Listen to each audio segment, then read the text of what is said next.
Pemerintah Provinsi DKI Jakarta akan mengatur kebijakan terkait kendaraan listrik. Hal ini menyusul pengesahan Peraturan Menteri Dalam Negeri Nomor 11 Tahun 2026. Dalam Permendagri tersebut, kendaraan listrik kini tak lagi menjadi objek pajak yang dikecualikan.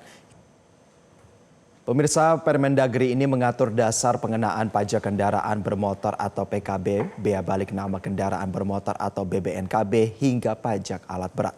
Aturan ini menjadi landasan baru dalam pengenaan pajak kendaraan secara nasional, termasuk penyesuaian pada objek pajak yang sebelumnya dikecualikan. Salah satu perubahan menyasar kendaraan listrik berbasis baterai atau KBLBB. Jika sebelumnya tidak termasuk objek pajak, kini kendaraan listrik tidak lagi otomatis bebas dari pajak daerah. Menindaklanjuti kebijakan ini, Pemprov DKI Jakarta melalui Badan Pendapatan Daerah atau Bapenda tengah menyiapkan regulasi turunan sebagai langkah antisipasi penerapannya di ibu kota. Salah satunya skema insentif fiskal yang optimal. Yang berkaitan dengan kendaraan listrik.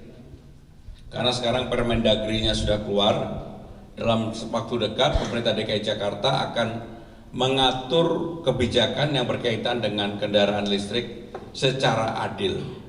Karena kendaraan listrik ini kan dapat fasilitas ganjil genap, pajaknya 0%, dan tentunya pemerintah di Jakarta melihat setelah adanya Permendagri ini kami akan mengambil keputusan mengenai kendaraan listrik di Jakarta. Pemerintah berencana mengeluarkan kebijakan terkait beban tambahan pajak untuk kendaraan berbasis baterai. Lantas bagaimana tanggapan pengguna kendaraan listrik terkait dengan rencana kebijakan ini? Berikut ini mari kita simak laporan jurnalis Metro TV Tia Iskandar untuk Anda. Pemirsa, bersiaplah bagi Anda pemilik kendaraan sepeda motor dan mobil listrik sebab era pajak gratis bagi kendaraan listrik berbasis baterai dikabarkan akan segera berakhir. Pemerintah kini tidak lagi mengecualikan kendaraan listrik dari pajak kendaraan bermotor dan bea balik nama kendaraan bermotor melalui Peraturan Menteri Dalam Negeri Nomor 11 Tahun 2026. Nah, peraturan ini membawa sejumlah hal penting. Meskipun demikian, terkait dengan besaran pajak kendaraan listrik ini dikabarkan ataupun disinyalir akan tetap lebih ringan jika dibandingkan kendaraan yang menggunakan bahan bakar minyak atau kendaraan konvensional. Dan dengan skema tersebut nantinya besaran pajak kendaraan listrik secara nasional ini tidak lagi sama, dikarenakan dalam pasal 19 ini memberikan kewenangan kepada pemerintah daerah untuk dapat menentukan besaran insentif termasuk dari pemerintah pusat yang juga masih membuka ruang insentif seperti pembebasan ataupun pengurangan pajak.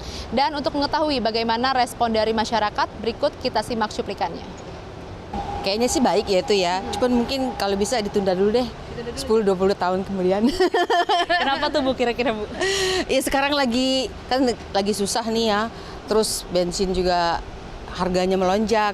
Nah kalau ini juga udah dinaikin nanti kita mau bagaimana coba? Sementara sekarang ini kan orang-orang pada larinya ke listrik ya, karena perbedaannya kan jauh yang ngebantu banyak ya, dan lagian spot charging juga udah banyak sekarang, mungkin lebih mudah buat kita semua ya pengguna kendaraan. Jadi ya mungkin kalau memang harus dinaikin, tunggu deh 10-20 tahun mendatang kalau boleh.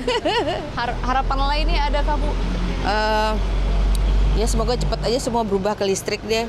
Pertama kan polusi banyak ya, kita bahkan polusi udara, polusi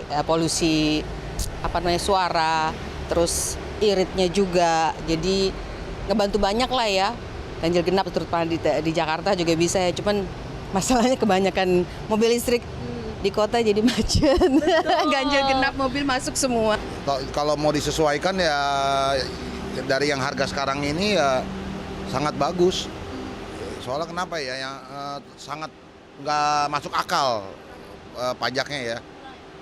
Ya pokoknya nggak masuk akal lah ya. Kalau mau disesuaikan ya bagus. Lagi pula juga yang bayar kan bukannya rakyat kecil.